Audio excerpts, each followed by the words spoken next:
Hi, this is Tom with Chap. Today I want to talk about those plays and musicals that are a little older, the stakes aren't so high because they're not reflecting what's happening in modern day. Here's what my experience was. I did Bell Book and Candle, which is a play about witches, which is great. Written in the late 50s, a movie in the early 60s, and it was sort of written to do with McCarthyism.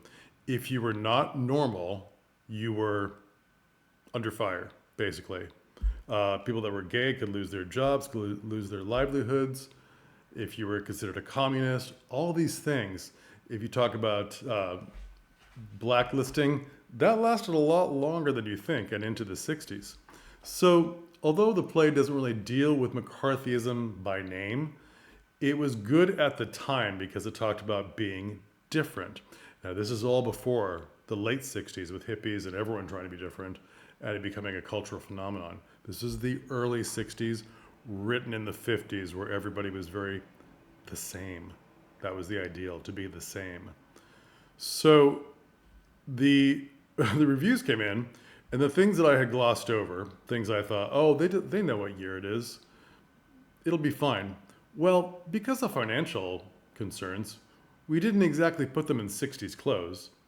And because I thought it was boring, we used a lot of the actors' own clothing as costumes and jazzed them up, and that was great. The look of the show was incredible. I wanted more variety, so it was sort of this amorphous. We don't know what year it is, but it's modern day. So part of the plot, and this is one of the criticisms from one of the reviews, which I can't argue with, was the part of the plot, the meet cute, when he meets her, the witch.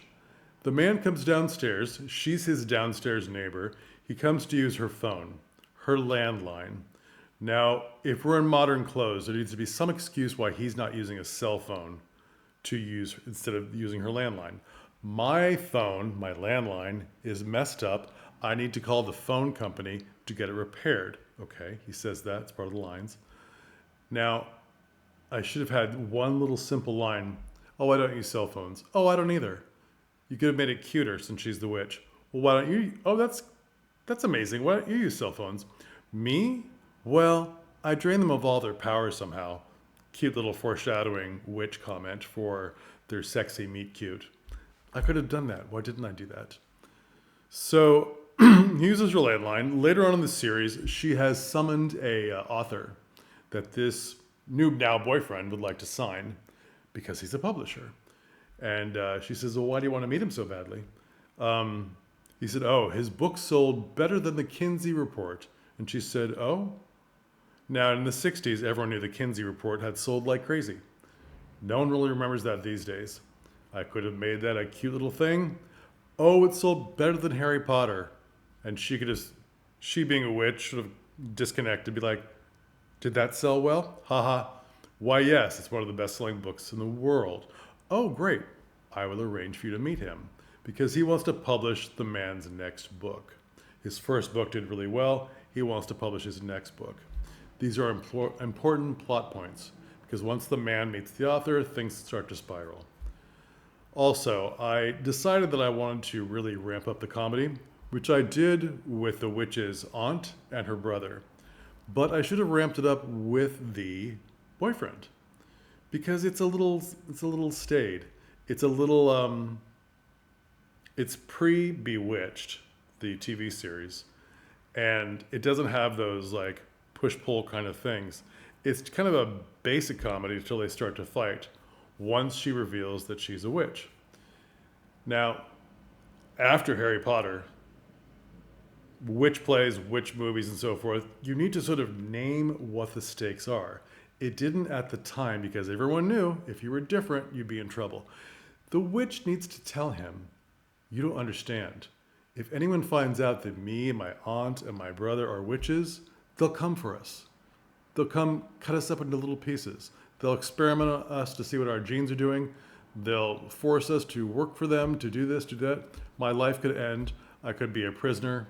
You never know. That's what would happen to a modern day witch. So she needs to tell him the stakes are high because in the writing, when it was written, everyone knew the stakes were high. Now the stakes are not as high. It doesn't seem. Do you see what I'm saying? Now, you as the director or the actor may be so busy getting your parts and your directing done that this doesn't occur to you, but that you have other people on staff. You have an assistant director, you have other actors. Have them tell you where they see the red flags. Maybe the audience won't understand this. Maybe this needs a little emphasis so they know that this is a big deal, or this is why he's using her phone, or this is why he needs to meet the author. Bestseller. Just a little improvement on the lines, because the playwright is dead. He's not going to improve the lines. And the people, the playwright dramatist service, said, do whatever you need to. Obviously don't change the play completely, but cut out the lines you need to. Cutting out lines is usual, but enhancing lines so they're understood by everyone, maybe not so much, but we need to do it more.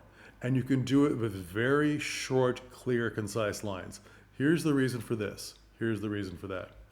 Now, I'm sure you've all done plays that are written in the last 50 years, the last 60 years, and you've seen the different technological things, the different attitudes have changed through the years, and the play doesn't reflect that. Do what you need to. Don't explain everything, but look at the most glaring things like, oh, maybe the audience doesn't know that there was no internet in this year, 1989. Maybe I need to say again to the audience in the second act, it's 1989. This thing happened to me in 1989. I could not research it because there was no internet until 1994 or whatever the internet exploded. This explains it to everyone, because who remembers exactly, I had to look it up, who remembers exactly when the internet started being so commonplace? Home computers started being so commonplace. We don't remember that. So if you need to state that because of your character not using a computer, or your character not knowing this research, your intelligent character that is a researcher didn't know this research, then give them that line. It's very short, it's very simple. All right, that's my rant for today. I don't want you to chuck these old plays because they're probably good stories, and some of these things are stopping you, or they're distracting to your audience when they shouldn't be, because they can be cleaned up so easily, like a little surgeon, just a little surgery on that line. All right, like and subscribe, please, and please send this to narrow-minded theater people or young theater people who haven't had that much experience, so they can broaden their horizons. All right? I appreciate it. Thanks. We'll talk again. Bye.